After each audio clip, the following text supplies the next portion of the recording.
도시의 밤은 유난히 밝았다. 간판의 불빛이 길 위에 번지고 차량의 경적과 사람들의 대화가 거리를 메웠다.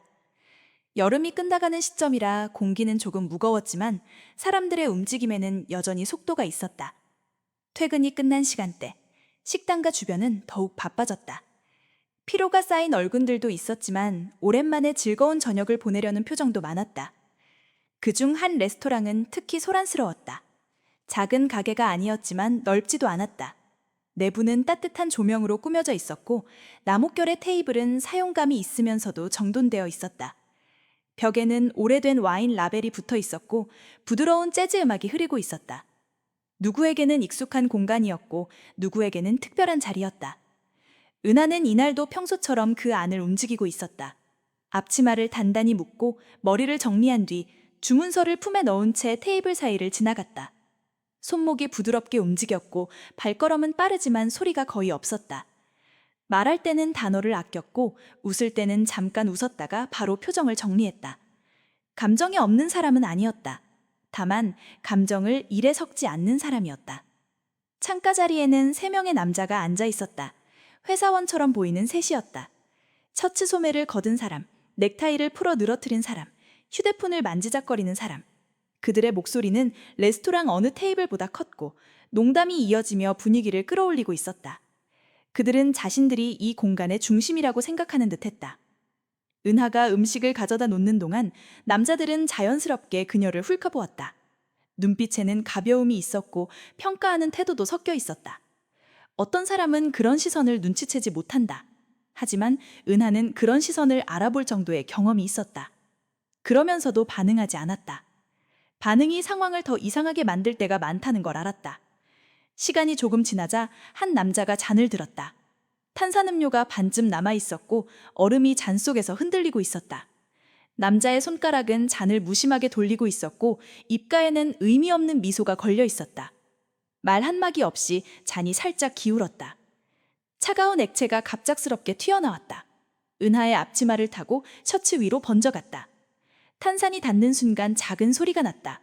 얼음 몇 개가 바닥으로 굴러떨어졌다. 상황은 단 몇 초였지만 주변에서 바라본 사람들에게는 컷이 나뉘는 장면 같았다. 근처 테이블에서 숟가락을 들던 여성이 놀라서 고개를 돌렸고 남편으로 보이는 남자는 조용히 눈썹을 찌푸렸다. 반대로 몇몇은 상황을 장난스럽게 여긴 듯 웃음을 흘렸다. 감정은 다양했지만 행동은 없었다. 아무도 나서지 않았다. 이곳은 식장이었고 타인의 문제에 개입하는 일은 흔하지 않았다.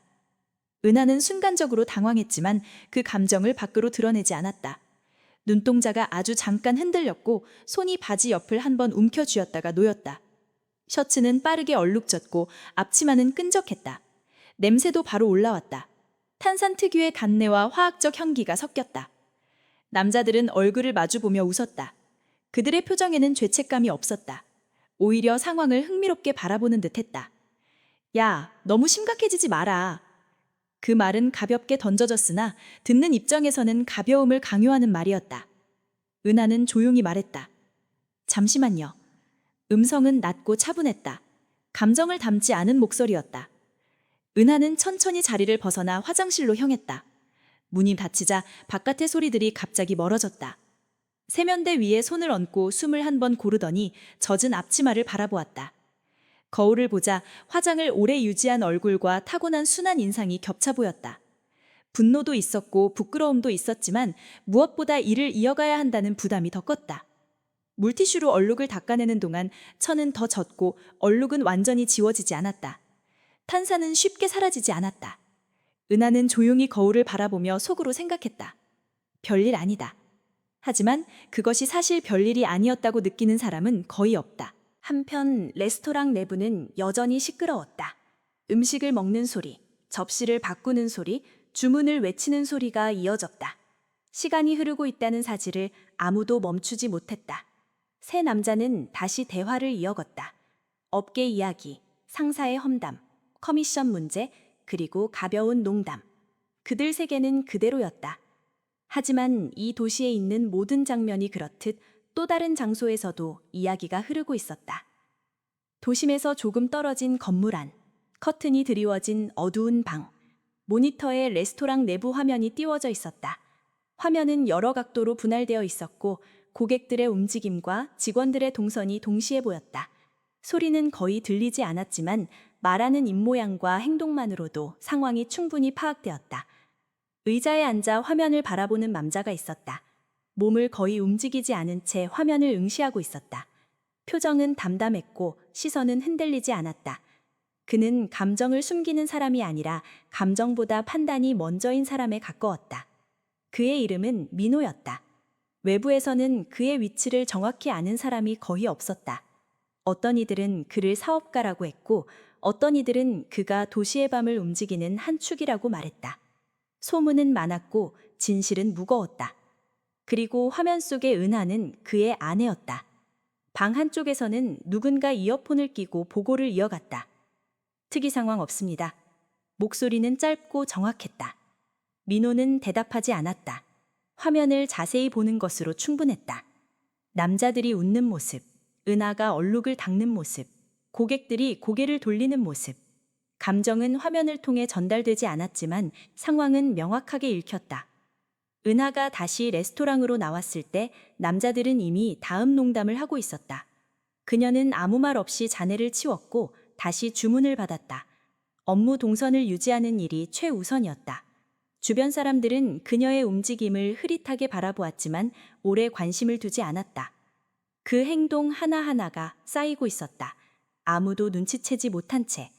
한쪽에서는 장난이라고 넘기고 다른 쪽에서는 아무 의미 없이 관찰하고 그리고 은하는 그 사이에서 조용히 일했다. 그것이 이 밤의 균형이었다. 그리고 그 균형은 작은 움직임 하나로 깨질 수 있었다. 아직 아무도 몰랐다. 가벼운 농담이 얼마나 멀리 번질 수 있는지, 누군가에게는 잠깐의 장난이, 누군가에게는 생을 가르는 선이 될 수도 있다는 사실을. 이 밤은 그렇게 흘러가고 있었다. 아무도 모르게, 조용하지만 정확하게. 은하에게 조용함은 선택이 아니라 살아남기 위한 방식이었다. 사람들이 그녀를 보고 내성적이라고 말할 때도 있었고 답답하다고 웃어넘길 때도 있었지만 은하는 그것이 어떤 평가든 큰 반응을 보이지 않았다. 굳이 태도를 바꾸라고 요구하지 않았고 억울함을 항변하려 하지도 않았다. 말로 설명해도 달라질 것이 없다는 사실을 알고 있었기 때문이다. 그래서 은하는 늘 묵묵히 움직였고 손님들의 주문을 받고 접시를 나르고 실수를 바로잡고 사과하고 밤이 끝날 때까지 손을 멈추지 않았다. 감정 대신 침묵으로 하루가 쌓였고 그것이 누군가에는 이상해 보였지만 그네에게는 가장 자연스러운 호흡이었다. 그런 성격과 그런 삶이 오늘 밤의 장면과 이어져 있다는 사실을 아무도 몰랐다. 새 남자의 장난이 왜 은하에게 크게 남지 않는지, 왜 울지 않고 화내지 않고 묵묵히 치우는지 아무도 그 이유를 모를 수밖에 없었다. 이유는 단순했다. 은하는 이미 그보다 더 큰 것들을 견뎌본 사람이었고 견뎌야 할 이유를 알고 있었기 때문이다. 어릴 때부터 그녀의 가족은 늘 턱끝까지 차오른 형편 속에서 살았다.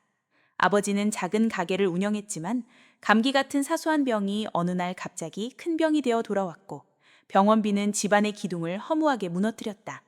가게는 오래 버티지 못했고 빚진 돈보다 남은 기대가 더 적은 시점에서 가족은 흩어졌다.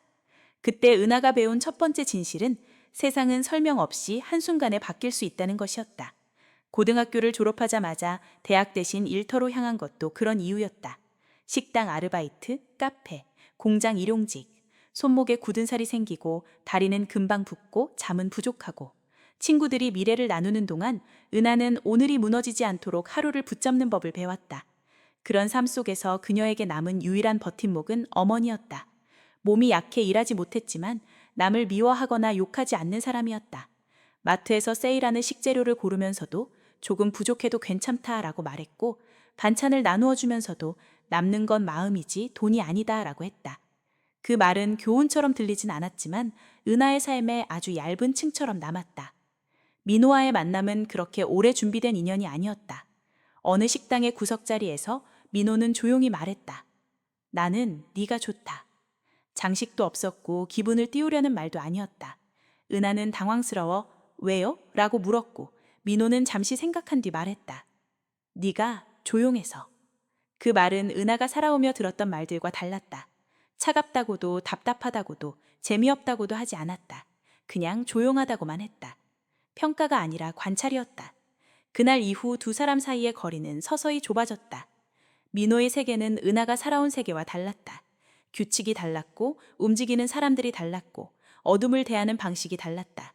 어떤 이들은 민호를 사업가라 했고 어떤 이들은 도시의 밤을 움직이는 사람이라 말했다. 하지만 은하에게 민호는 그런 설명이 필요 없는 사람이었다.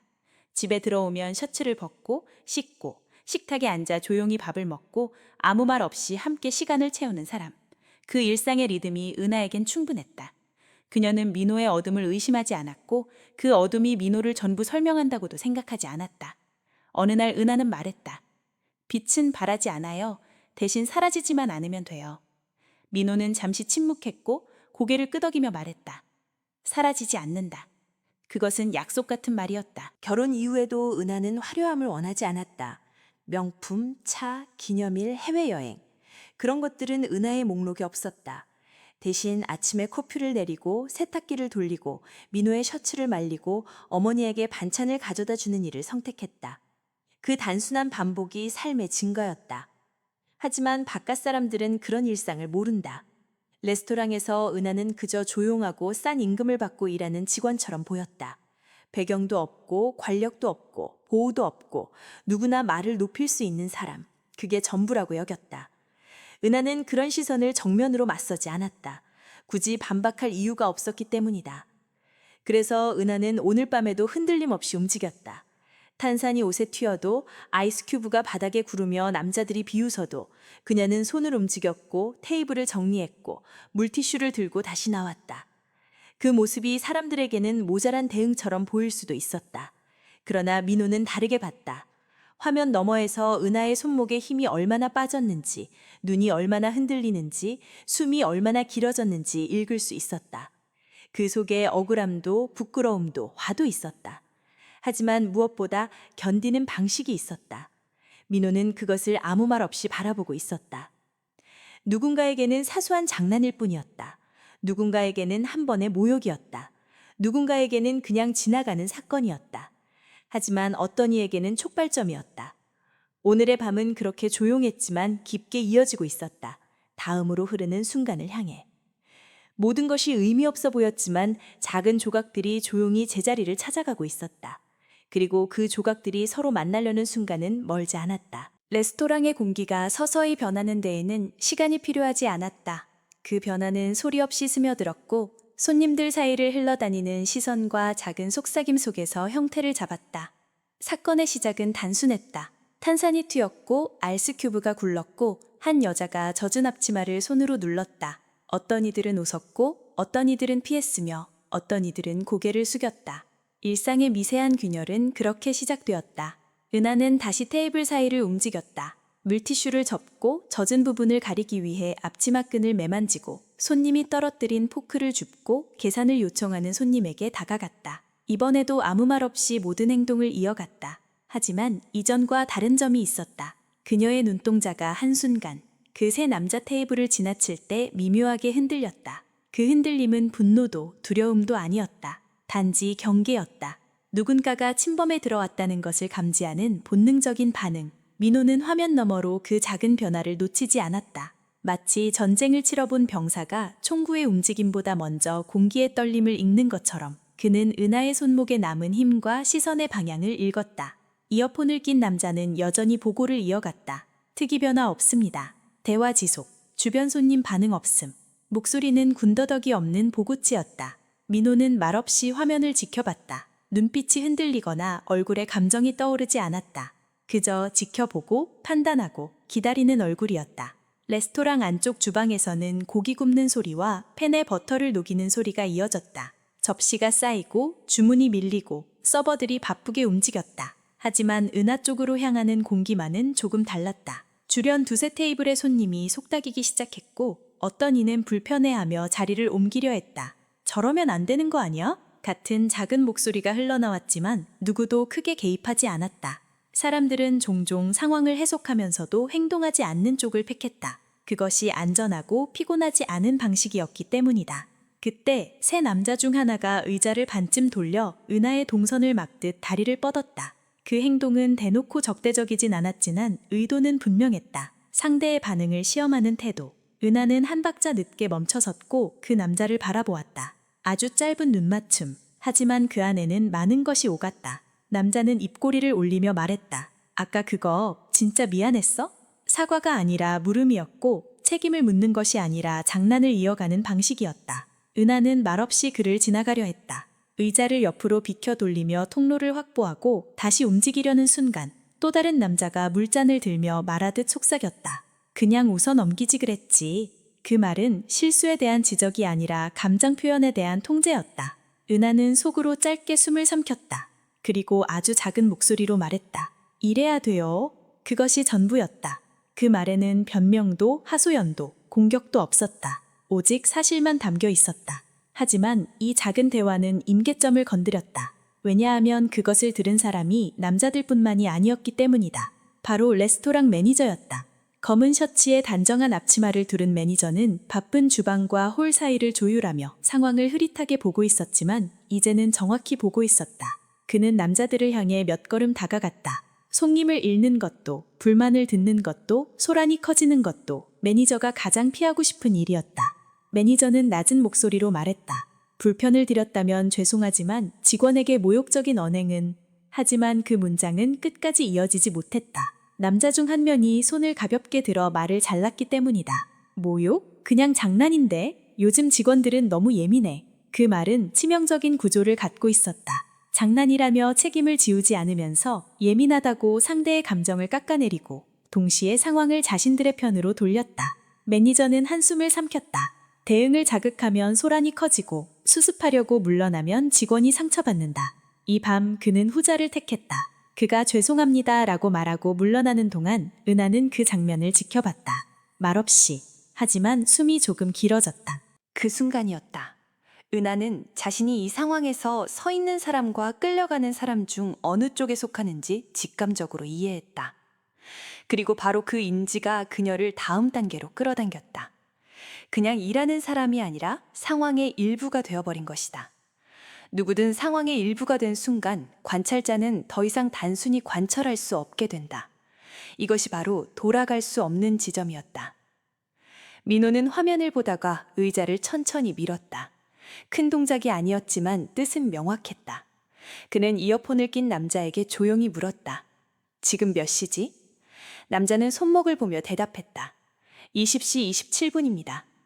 민호는 고개를 끄덕였고 다시 화면을 보며 말했다. 계속 봐. 그 말투는 침착했다. 하지만 지켜보는 사람만 알 수 있는 미세한 변화가 있었다. 밤이 움직이기 시작하는 방식이었다. 레스토랑에서는 일이 하나 더 벌어졌다. 남자들 중 하나가 계산을 요청했고 은하가 다가가 카드 단말기를 놓으려 했을 때 남자는 카드를 그녀의 손가락 끝에 일부러 스치도록 건넸다. 그 스침은 길지도 과하지도 않았지만 은하는 뒤로 한 걸음 물러섰다. 그것을 본 매니저는 다시 다가오려 했으나 손님이 먼저 더 큰 목소리로 말했다. 불친절하네. 서비스 점수는 0점. 그 말은 단순한 농담도 아니었고 정당한 평가도 아니었다. 그것은 은하를 압박하는 한 문장이었고 동시에 주변 분위기를 통제하는 방식이었다. 조용한 테이블 두세 곳이 다시 그쪽으로 고개를 돌렸다. 기류가 바뀌었다. 그때 주방에서 접시가 떨어지는 소리가 크게 울렸다. 직원들이 놀라 고개를 돌렸고 잠시 레스토랑이 멈춘 것처럼 보였다. 하지만 그 정적은 길지 않았다. 테이블에서 계산을 진행하던 남자가 낮게 혼잣말처럼 말했다. 재밌네. 오늘 운이 좀 있는 날인가? 그 말이 가진 뉘앙스는 불길했다. 은하는 숨을 다시 들이마셨다. 쌓여있던 무언가가 문턱을 넘으려 하고 있었다. 이 장면은 누군가에게는 여전히 사소한 충돌로 보일지 모른다. 하지만 민호에게는 달랐다. 화면 속에서 은하의 숨, 눈, 손, 어깨, 동선, 그 모든 것이 평소와 달랐다. 그것은 후퇴가 아니라 경계였고 포기보다 가까운 결심이었다. 그리고 민호는 그런 상태를 너무 잘 알고 있었다. 그 상태 다음에는 무언가가 반드시 일어난다는 것을. 그 순간 이 밤은 더 이상 단순한 장난이 아니었다. 누군가는 문턱을 넘어섰고 누군가는 그것을 지켜보고 있었으며 누군가는 아직 그것이 문제라는 사실조차 모르고 웃고 있었다. 이 밤의 균형은 조용히 기울기 시작했다. 그리고 바로 그때 은하는 처음으로 고개를 들고 남자들을 똑바로 바라보았다. 말은 없었다. 하지만 말보다 선명했다. 그 눈은 도망치지 않는 사람의 눈이었다. 그 짧은 시선은 레스토랑이라는 작은 공간을 통과해 화면 너머까지 닿았고 민호는 그 순간 의자를 완전히 몸쪽으로 당겼다. 그것이 바로 변곡점이었다. 뒤로 돌아갈 길은 이제 없었다. 레스토랑의 공기는 사건 후에 묘하게 달라졌다. 눈에 띄는 폭발은 없었지만 작은 긴장감이 테이블 사이에 남겨진 채 흔들렸다. 은하는 그 긴장 속에서도 자신이 해야 할 일을 이어갔다. 물컵을 채우고 빈 접시를 치우고 새로 오는 손님에게 메뉴를 건네고 옆 테이블에 계산을 도왔다. 손목의 움직임은 여전히 일정했지만 마음속에서는 무언가가 조금씩 흔들리고 있었다. 가벼운 장난이 아니라 누군가의 조롱이었고 단순한 실수도 아니라 은근한 위협이었다. 하지만 은하는 모른 척했다. 아니, 견뎠다. 문제는 그 다음에 일어났다. 손님 한 명이 주문했던 음식이 잘못 나왔고 은하는 그것을 확인하려고 다시 주방으로 향했다. 주방에서는 이미 주문이 밀려 있었고 셰프는 예민한 상태였다. 그녀가 상황을 설명하자 셰프는 짧게 말했다. 그 테이블? 이미 바꿨잖아. 은하는 다시 나가서 확인해야 했다. 하지만 문제의 테이블은 바로 그 세 남자였다. 남자들은 이미 음식에 손을 대고 있었다. 그중 한 명이 말했다. 이거 우리 주문 아니었지? 지금 와서 바꾸겠다고? 말투는 무심한 듯 했지만 내용은 뚜렷한 비꼬미였다. 은하는 조용히 설명했다. 불편드려서 죄송합니다. 바로 바꿔드릴게요. 하지만 남자는 접시를 그녀 쪽으로 밀며 말했다. 그럴 거면 빨리 했어야지. 서비스가 왜 이래? 또 다른 남자는 계산 메뉴판을 들고 장난처럼 휘둘렀다. 별점은 몇 점 줄까? 말은 웃음으로 감싸져 있었지만 의도는 분명했다. 은하는 다시 주방으로 돌아갔다. 이번에는 한 발 빨랐다. 셰프에게 다시 설명하고 바뀐 음식을 챙기고 트레이 위에 올려 조심스럽게 걸었다. 트레이가 흔들리지 않게 손가락에 힘을 주고 균형을 맞추며 걸음을 옮겼다. 하지만 돌아오는 길에 아이가 뛰어들었고 은하는 균형을 잡기 위해 발목을 비틀었다. 트레이 위에 소스 그릇이 흔들렸고 접시 한쪽이 살짝 부딪혔다. 남자들은 그 모습을 보고 피식 웃었다. 결국 음식은 무사히 내려놓았지만 그 순간만큼은 은하의 심장이 크게 뛰었다. 단순히 실수에 대한 두려움 때문이 아니었다. 만약 조금만 더 흔들렸다면, 조금만 더 넘어졌다면 장난은 비웃음이 되고 비웃음은 또 다른 모욕으로 이어질 것이다. 은하는 그 가능성을 알고 있었다. 그래서 말을 삼켰다. 그리고 숨을 길게 들이마셨다. 처음으로 그녀는 스스로에게 물었다. 지금 이 상황, 내가 잘하고 있는 걸까? 그 질문은 그녀에게 익숙하지 않았다. 살아오며 은하는 대부분의 일을 감내하며 배웠고 감내하는 방식으로 해결해왔다. 하지만 오늘은 달랐다. 감내가 해결이 되지 않았다. 감내는 오히려 상황을 악화시키는 도구가 되어 있었다. 비슷한 순간이 또 왔다. 새로운 손님이 들어왔고 은하는 그 손님을 안내하려 했다. 그때 뒤쪽에서 누군가 컵을 떨어뜨렸다. 유리 조각이 바닥에 흩어졌고 주변 직원이 부주의하게 소리를 냈다. 은하는 걸음을 멈추고 돌아보았다. 동료는 미안한 눈빛을 보냈지만 몸이 바빴다. 은하는 그 조각을 치우기 위해 무릎을 굽혔고 유리 파편을 줍기 시작했다. 그러는 동안 세 남자 중 한 명이 계산할 때 사용했던 서명을 요구했다. 이거 사인 좀 해줄래? 그 말은 아주 자연스럽게 던져졌지만 타이밍은 전혀 자연스럽지 않았다. 은하는 장갑을 벗지도 못한 채 자리로 향했다. 서류에 사인을 하고 다시 조각을 치우려 했지만 이번에는 매니저가 그녀를 불렀다. 은하 씨, 홀 청소 좀. 모든 지시가 동시에 쏟아졌다. 은하는 아무 말도 하지 않았다. 오직 그 모든 것을 처리했다. 하지만 숨이 짧아지고 있었다. 그것이 첫 번째 시도였다. 감내로 해결할 수 있는지 확인하려는 시도. 그 결과는 명확했다. 감내는 해법이 아니었다. 반면 화면 너머에서 민호는 모든 것을 보고 있었다. 화면 속에서 은하의 손이 빽빽하게 움직이고 시선이 낮아지고 숨이 빨라졌다. 이어폰을 낀 남자가 다시 말했다. 상황 변화 업. 보고가 끝나기 전에 민호가 조용히 말했다. 아니다. 남자는 말을 멈췄다. 민호는 눈을 좁히고 화면을 봤다. 상황 변화 있다. 그것은 폭력이나 위협이 아니라 압력이 쌓이는 방식이었다. 그는 압력이 폭발로 이어지기까지의 거리감을 잘 알고 있었다. 어두운 세계에서 폭발은 총성과 칼과 피로만 일어나지 않는다. 어떤 데에는 단지 한 사람의 침묵으로부터 시작된다. 그리고 민호는 지금 그 침묵이 흔들리는 것을 보고 있었다. 레스토랑은 여전히 돌아가고 있었다. 주문은 이어졌고 계산은 쌓였고 손님들은 들어오고 나갔다. 하지만 은하 주위만은 달랐다. 조용한 혼란, 아무도 개입하지 않는 갈등, 누군가는 목격하지만 누구도 끼어들지 않는 통로. 그것이 바로 첫 번째 희망이 짧게 빛나고 곧 꺼지는 순간이었다. 은하는 스스로에게 살짝 말했다. 조금만 더. 하지만 그 말이 끝나기도 전에 남자들 중 하나가 다시 말했다. 야, 우리 물은 언제 와? 일부러 큰 목소리였다. 주변 손님들이 또 고개를 들었다. 은하는 물을 가져왔지만 남자는 일부러 천천히 손을 내밀었다. 컵을 잡는 손이 그녀의 손끝과 스치도록. 이번에는 은하가 물러서지 않았다. 그때 깨달음이 따라왔다. 이런 방식으로는 끝나지 않는다. 그것이 은하의 첫 번째 결론이었다. 그리고 그것은 아주 조용한 실패였다. 하지만 실패는 때로 변화를 향한 첫걸음이 된다. 민호도 그것을 알았다. 화면을 보던 그는 손가락으로 팔걸이를 두드렸다. 이어폰을 낀 남자는 조심스럽게 물었다. 출동 준비할까요? 민호는 대답하지 않았다. 눈만 화면에 머물렀다. 그는 아직 기다리고 있었다.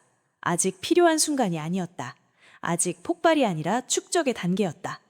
레스토랑의 시간은 그렇게 흘렀다. 은하는 계속 일했고 남자들은 계속 웃었으며 손님들은 계속 먹었다. 하지만 공기는 달랐다. 작은 균열이 생겼고 작은 실패가 쌓였고 작은 결심이 머물렀다. 밤은 조금씩 무거워지고 있었다. 그리고 그 무게 속에서 은하는 아주 조용히 스스로에게 물었다. 내가 이 상황을 끝낼 수 있을까? 그 질문은 희망의 시작 같았지만 동시에 절망의 입구였다. 그것이 바로 첫 번째 시도가 꺼진 순간이었다. 그리고 그 순간 레스토랑 뒤쪽에서 전화벨이 울렸다. 레스토랑 뒤쪽 사무실에서 울린 전화벨 소리는 홀까지는 닿지 않았지만 그 순간부터 이 밤의 흐름은 조금씩 달라지기 시작했다. 사무실 문을 닫은 채 전화를 받은 사람은 이 가게의 점장이 아니라 이곳의 실질적인 주인이었다. 그는 평소 홀에 잘 나오지 않는 인물이었고 손님들에게는 거의 알려지지 않은 존재였다. 하지만 도시에 오래 산 사람들 중 일부는 알고 있었다. 이 레스토랑이 단순한 식당이 아니라 어떤 조직에 자금을 흘려보내는 창구 중 하나라는 사실을, 그리고 그 조직의 한가운데에 민호라는 이름이 있다는 것도. 주인은 짧게 인사를 하고 전화를 받았다. 수화기 너머에서는 낮고 침착한 목소리가 들렸다. 손님 셋, 창가 자리, 카드 이름 확인해봐. 그 한 문장으로도 누군지 알 수 있었다. 민호였다. 주인은 순간적으로 자세를 고쳐 앉았다. 잠시만 기다려 주십시오. 그는 재빨리 컴퓨터 앞에 앉아 결제 내역을 확인했다. 조금 전 선결제를 요청했던 테이블에 카드 정보가 화면에 떠 있었다. 낯익은 성, 익숙한 회사 이름, 도시의 다른 구역에서 힘을 키우고 있는 또 다른 조직의 간부들. 주인의 호흡이 짧게 흔들렸다. 민호가 다시 물었다. 확실하지?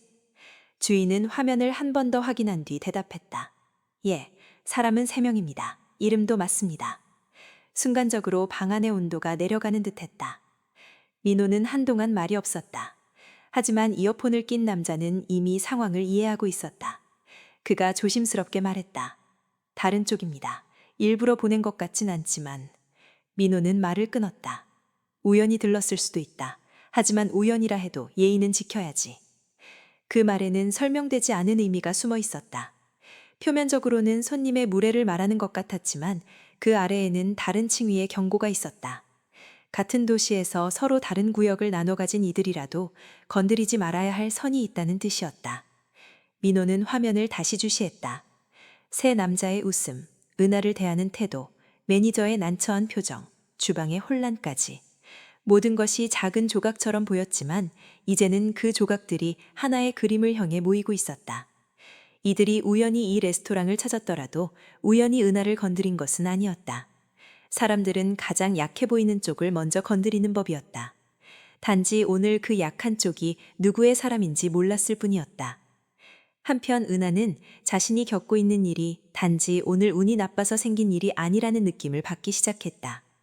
처음에는 그냥 무례한 손님이라고 생각했다. 술이 조금 들어가면 누구나 선을 넘을 수 있다고, 오래 일하다 보면 한 번쯤 겪는 일이라고 스스로 설득했다. 하지만 시간이 갈수록 그들의 태도에는 묘한 반복이 있었다. 웃는 방식, 질문을 던지는 타이밍, 사과를 요구하면서도 실제로는 책임을 회피하는 말투, 주변 손님들의 반응을 의식하며 상황을 조정하는 눈빛. 그들은 단지 즉흥적으로 사람을 괴롭히는 이들이 아니었다. 상대가 어디까지 견디는지 시험하듯 천천히 압박을 늘려가고 있었다. 은하는 그런 시선을 낯설게 느끼지 않았다. 젊은 시절 밤 늦게까지 일하던 식당에서 몇 번 본 적이 있었다. 술을 핑계로 직원의 한계를 시험하고 안 되면 웃어넘기고 되면 더 깊이 파고드는 사람들. 대부분은 그날로 끝나는 경우가 많았지만 몇 번은 커다란 싸움으로 번지기도 했다. 오늘의 분위기는 그것과 비슷했다. 작은 말다툼이나 실수로 끝나지 않고 누군가의 감정을 끝까지 밀어붙이려는 분위기. 은하는 가슴 한편이 서늘해지는 것을 느꼈다. 이 사람들은 누군가를 일부러 밀어붙이는데 익숙한 사람들 같다. 그 생각이 떠오르는 순간 두려움은 조금 사라지고 대신 다른 감정이 자리 잡았다. 경계와 피로, 그리고 설명할 수 없는 반감이었다. 사무실에서 돌아온 주인은 홀을 한번 훑어보았다. 그는 평소처럼 자연스럽게 움직였지만 시선이 닿는 지점은 분명했다. 문제의 테이블, 그리고 그 앞을 지나가는 은하. 그는 매니저를 불러 조용히 말했다. 저 테이블, 실수 더 나오지 않게 조심해. 그리고 은하 씨 쪽 일이 있으면 바로 나한테 보고해. 매니저는 이유를 묻지 않았다. 주인의 말투에는 설명이 필요 없는 무게가 있었다. 그가 알 수 있는 건 하나뿐이었다. 저 손님들이 평범하지 않다는 것, 그리고 은하를 건드리는 일이 단순한 서비스 문제로 끝나지 않을 수 있다는 것. 은하는 변화를 바로 알아차리지는 못했지만 주인의 시선이 자신에게 한 번 더 머물렀다는 것을 느꼈다. 그것은 부담이기도 했고 묘한 안도감이기도 했다. 적어도 이제 자신이 혼자 서 있는 것은 아니라는 신호 같았기 때문이다. 하지만 동시에 그 시선이 상황을 더 심각하게 만들 수도 있다는 예감도 들었다. 사람의 세계는 언제나 그렇듯 누군가가 개입하는 순간 단순한 다툼이 다른 종류의 충돌로 바뀌곤 했다. 시간이 조금 더 흘렀을 때 세 남자 중 가장 말수가 적었던 사람이 휴대폰을 꺼내 누군가에게 메시지를 보냈다. 여기 생각보다 괜찮네. 사람들도 만만하고. 짧은 문장이었지만 그 안에는 자신감과 우월감이 섞여 있었다. 그는 이곳이 누구와 연결된 곳인지 알지 못했다. 심지어 그 사실에 관심도 없었다. 그저 새로운 구역에서 가볍게 힘을 시험해보고 있을 뿐이었다. 하지만 그 메시지는 곧 다른 누군가의 눈에도 들어갔다. 민호 쪽 인맥과 그 반대편 인맥이 겹치는 지점 어딘가에서 정보는 조용히 수면 위로 떠오르고 있었다. 민호는 보고를 하나 더 받았다. 다른 쪽 사람들 요즘 이 근처에서 자주 보인답니다. 그는 짧게 대답했다. 그래? 그리고 아무 말 없이 화면을 한 번 더 확대했다. 은하의 얼굴이 조금 더 가까이 잡혔다. 땀은 나지 않았지만 표정에는 피로가 묻어 있었다. 그 피로는 육체적인 것만이 아니었다. 오늘 하루 동안 쌓여온 압박이 만든 그림자였다. 민호는 그 그림자를 오래 바라보지 않았다. 대신 세 남자의 실루엣을 하나씩 눈에 새겼다. 그는 사람을 잊지 않는 편이었다. 특히 선을 넘는 사람이라면 더더욱. 이제 질문은 바뀌고 있었다. 처음에는 어떻게 이 상황을 넘길까였다. 매니저에게, 은하에게, 그리고 레스토랑이라는 공간에게 이 질문은 현실적인 문제였다. 손님을 잃지 않고 소란을 피우지 않고 하루를 안전하게 마무리하는 법.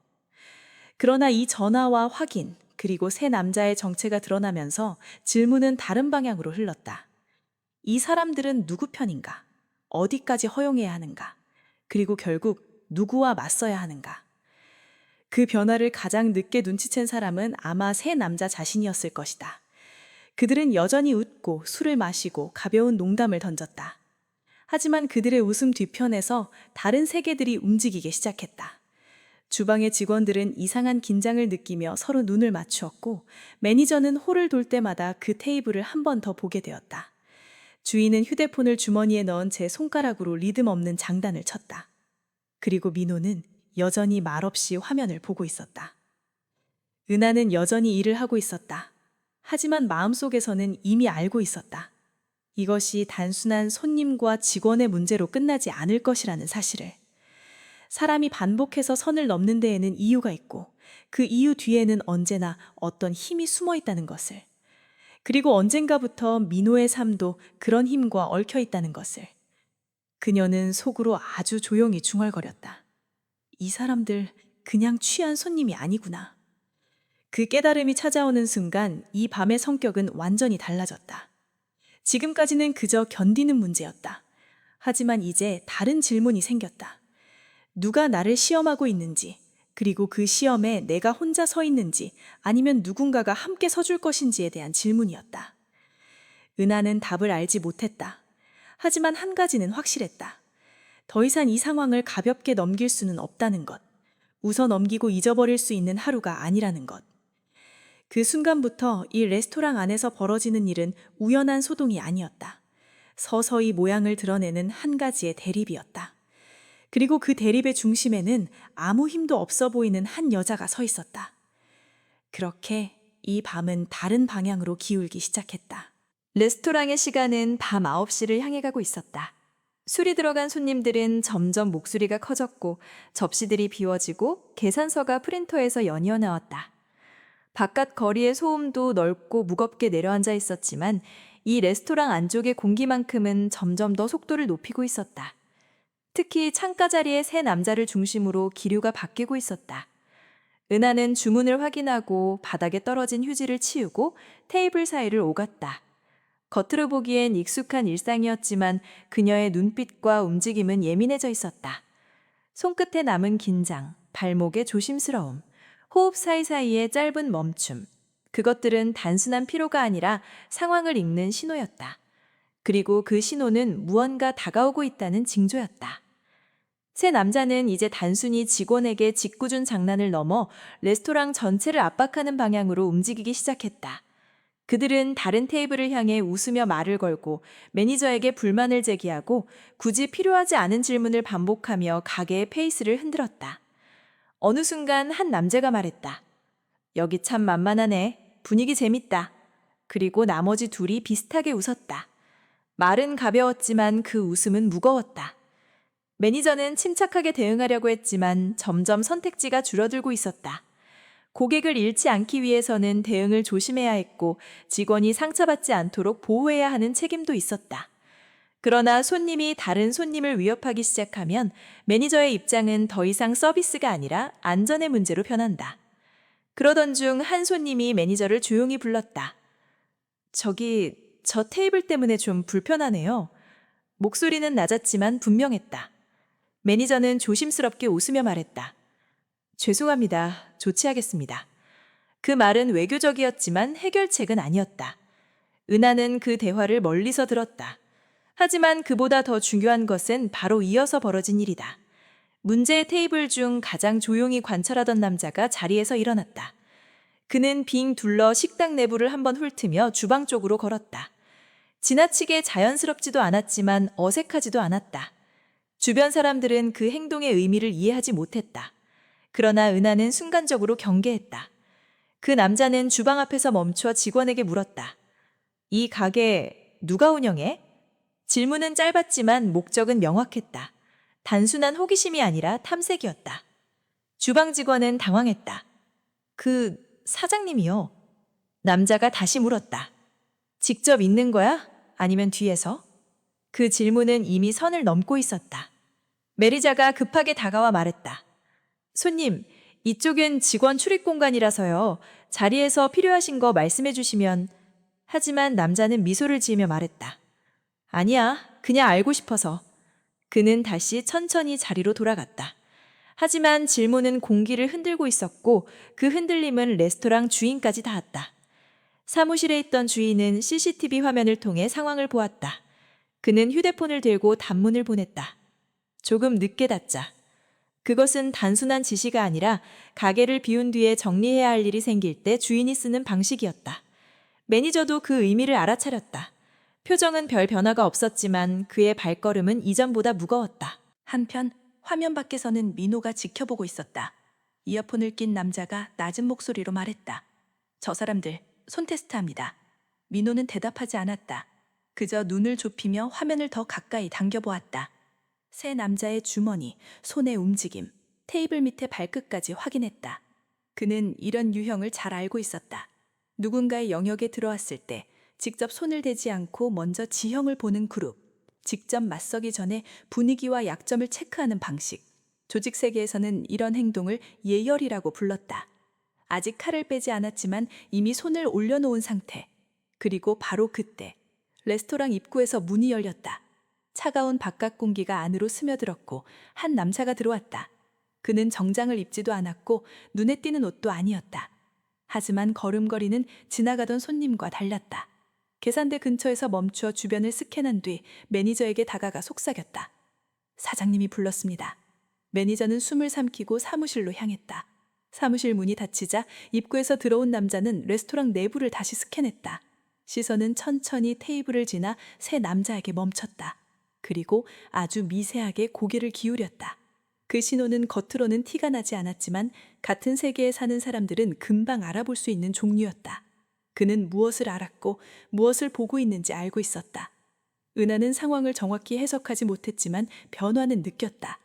레스토랑 어디선가 두 개의 세계가 겹치기 시작했고 그녀는 그 중간에 서 있었다.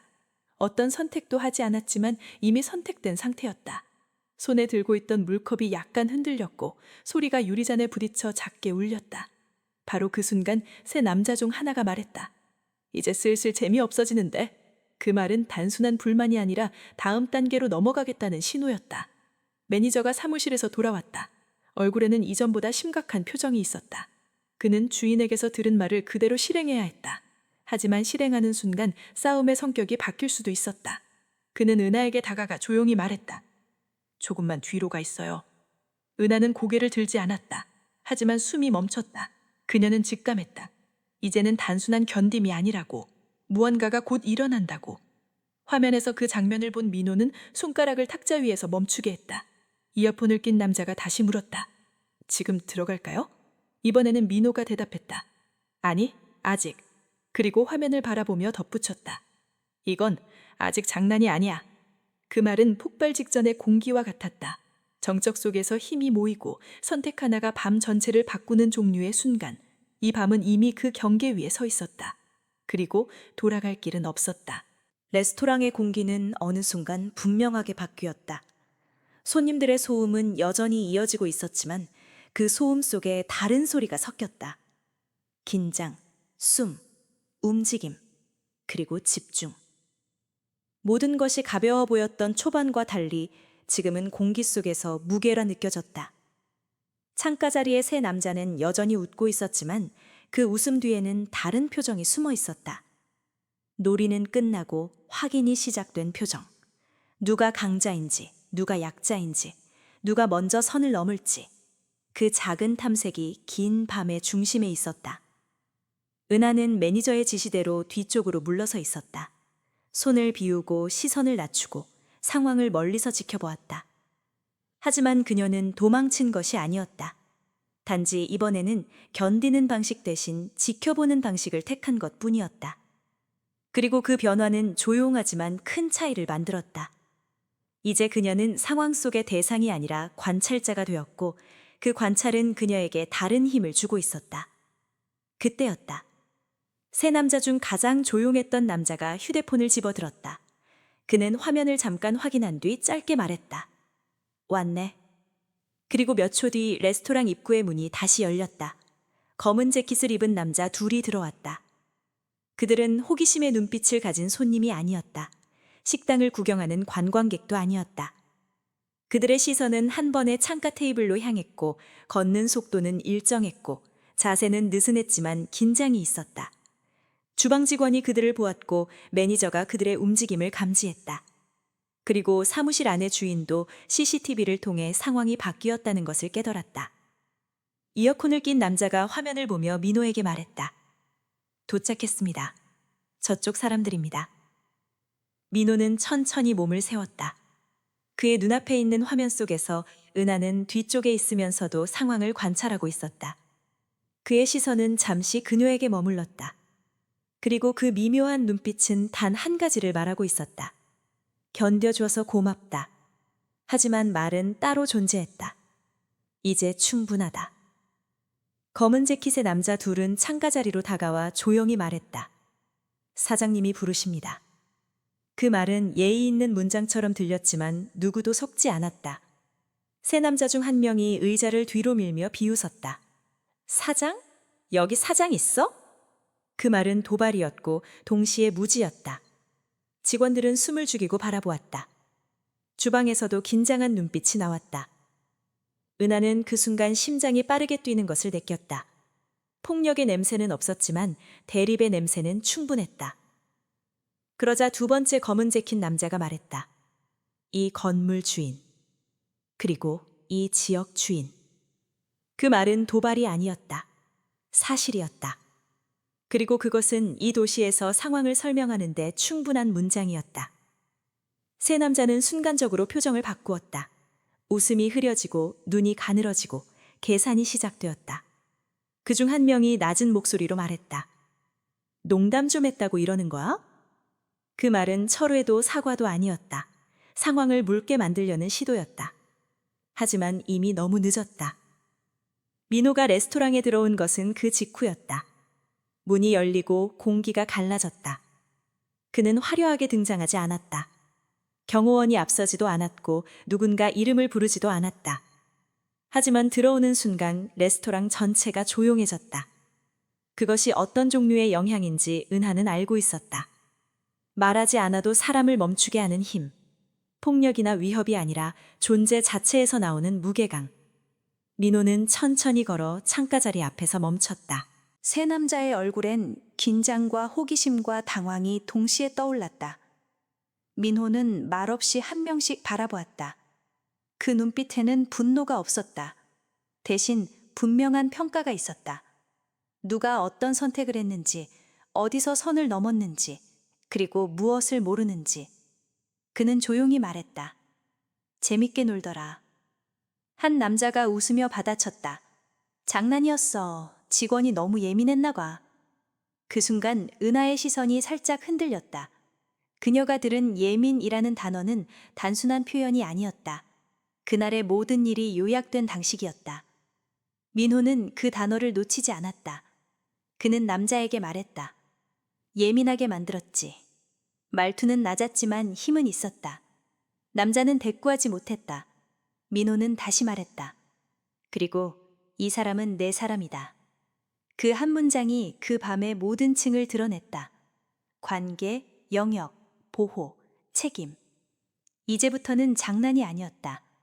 세 남자의 표정이 굳어졌다. 그들은 이제야 자신들이 어떤 선을 건드렸는지 이해하기 시작했다. 둘 중 하나가 작은 사과를 시도했다. 몰랐네, 그럴 줄은. 하지만 민호는 말을 자르지 않았다. 대신 아주 짧은 시간 동안 은하를 바라보았다. 은하의 눈동자 안에 있는 피로와 경계와 참음이 그대로 남아 있었다. 그제야 민호는 고개를 돌려 말했다. 필요 이상으로 건들진 말지. 그것은 위협이 아니라 결정이었다. 검은 재킷의 남자 둘이 세 남자를 밖으로 안내했다. 큰 소란도 폭력도 없었다. 다만 자리에서 일어서기 위한 최소한의 선택만 있었다. 그동안 매니저는 아무 말도 하지 못했고 손님들은 숨을 참았다. 문이 닫히고 난 뒤 레스토랑은 서서히 원래의 리듬으로 돌아가려 했다. 하지만 완전히 돌아간 것은 아니었다. 변화는 이미 일어났다. 민호는 은하에게 다가오지 않았다. 그저 몇 걸음 떨어진 곳에서 조용히 말했다. 괜찮아. 단 2음절. 은하는 고개를 끄덕였다. 울지도 않았고 웃지도 않았다. 대신 숨을 내쉬었다. 아주 천천히. 그 호흡이 끝났을 때 민호는 뒤돌아 걸어나갔다. 그도 감정이 많지 않았다. 하지만 그날 밤의 행동이 말 대신 모든 것을 설명하고 있었다. 문이 닫힌 뒤 매니저는 은하에게 다가가 작게 말했다. 미안합니다. 은하는 고개를 저었다. 괜찮아요. 그리고 처음으로 자기 자리로 아주 자연스럽게 돌아갔다. 아무 일도 없는 척이 아니라 일이 끝난 사람처럼. 손님들은 눈길을 거두고 식사로 돌아갔다. 주방도 조용히 돌아갔고 홀은 다시 따뜻한 음악으로 채워졌다. 하지만 그 밤의 중심에서 모든 것은 이미 달라져 있었다. 그리고 단 몇 초 동안 레스토랑 전체가 그것을 알고 있었다. 레스토랑이 조용해지기까지는 그리 오래 걸리지 않았다. 공기가 다시 따뜻해지고 음악이 제자리를 찾는 데에는 몇 분이면 충분했다. 하지만 그 몇 분 사이에 지나간 감정과 균열과 긴장은 아무도 닦지 못하는 종류의 흔적으로 남았다. 주방 직원들은 조용히 고개를 맞대며 일을 재개했고 매니저는 어색하게 주변을 정리하며 손님들에게 미소를 지었다. 손님들은 잠시 그 장면을 기억하다가 어느 순간 태연하게 포크를 들었다. 밤은 다시 흘러가고 있었다. 가장 천천히, 그러나 가장 정확하게. 은하는 물컵을 정리하고 테이블 위에 식기들을 하나씩 치웠다. 잘 보이지 않는 손목 움직임 안에는 오래 버티고 난 사람의 리듬이 있었다. 피로가 있었지만 흔들리는 기색은 없었다. 방금 전에 모든 일들이 흘러간 뒤에도 그녀는 예전처럼 일을 했고 아무것도 묻히지 않으려는 사람처럼 조심스러웠다. 매니저는 몇 번이나 그녀 쪽으로 시선을 보냈지만 다가가지는 못했다. 말로 할 수 있는 위로는 많았지만 그 말들이 오히려 상황을 더 무겁게 만들 수 있다는 걸 알고 있었다. 손님이 모두 나가고 문이 잠기자 레스토랑은 완전히 다른 공간이 되었다. 주방에 불이 꺼지고 홀의 조명이 절반만 남아 따뜻한 노란빛을 깔았다. 직원들은 서로 눈 인사를 나누고 하나둘씩 퇴근했다. 매니저도 마지막으로 서류를 정리한 후 은하에게 말했다. 오늘 고생 많았어요. 은하는 고개를 숙여 인사했다. 괜찮아요. 그 말에는 진심이 절반이고 남은 절반은 말로 하지 않는 종류의 지침이 있었다. 매니저는 뭐라 더 말하고 싶어 했지만 입술만 달싹이다가 그만뒀다. 그는 조용히 문을 닫고 나갔다. 홀에는 은하 혼자 남았다. 그녀는 앞치마를 풀고 정수기에서 종이컵에 물을 따라 마셨다. 목으로 천천히 물이 내려가는 동안 밤의 마지막 장면들이 한 번씩 떠올랐다. 테이블, 시선, 목소리, 사과, 그리고 민호. 그녀는 깊은 숨을 내쉬었다. 울고 싶지도 않았고 웃고 싶지도 않았다. 대신 오래 정리되지 않은 무언가가 마음속에 남아 있었다. 그것은 상처도 아니고 안도도 아니고 승리도 아니었다. 그저 확실한 변화였다. 밖으로 나오자 도시는 여전히 살아있었다. 차량이 지나가고 편의점 앞에서는 학생들이 탄산을 마시고 가로등 아래를 누구는 천천히 걷고 누구는 서둘러 뛰었다. 은하는 보도블럭을 따라 천천히 걸었다. 구두굽이 인도에 닿는 작은 소리가 일정하게 이어졌다. 그녀는 멈추지 않았다. 그저 걸었다. 자신에게 말을 걸듯 속으로 아주 조용히 중얼거렸다. 끝난 게 아니구나. 그때 한 차량이 그녀 가까이에서 멈췄다. 차창이 내려가고 익숙한 목소리가 들렸다. 타! 민호였다. 그는 조용히 시선을 앞으로 둔 채 있었다. 은하는 차에 탔다. 문이 닫히는 소리가 아주 작게 울렸다. 차 안은 말이 없었다. 음악도 없었다. 대신 낮은 엔진 소리만 깔려 있었다. 민호는 잠시 후 말했다. 힘들었지? 은하는 고개를 저었다. 그냥 그랬어요. 민호는 그녀를 바라보지 않고 운전을 이어갔다. 하지만 말보다 더 많은 것을 듣고 있었다.